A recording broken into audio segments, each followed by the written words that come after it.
En direct hier soir de l'UPJV d'Amiens, le chercheur Emmanuel Bigan nous donnait un avant-goût de l'Odyssée musicale du cerveau. Son spectacle très original mêlant concert et science sur les bienfaits de la musique sur le cerveau humain. Reportage ce soir avec Léna Malval et Émilie Moncho.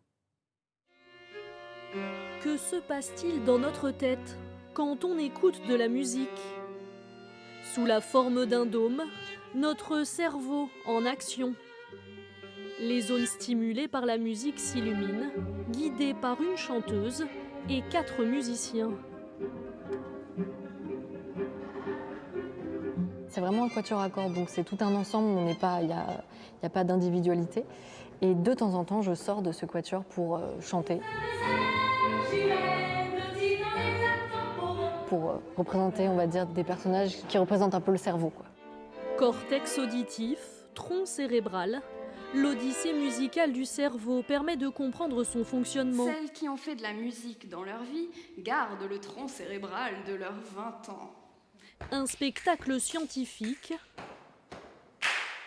et interactif.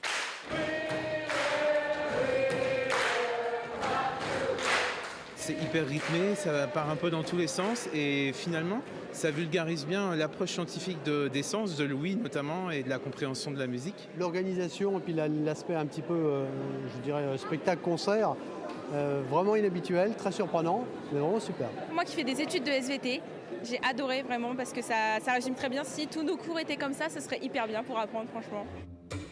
And the storm is far from over. Pensé par le chercheur et musicien Emmanuel Bigan,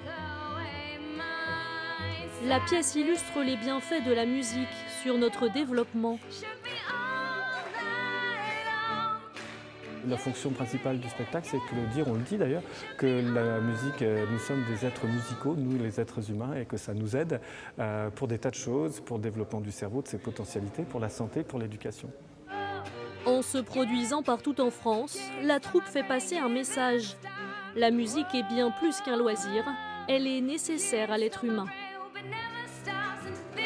We did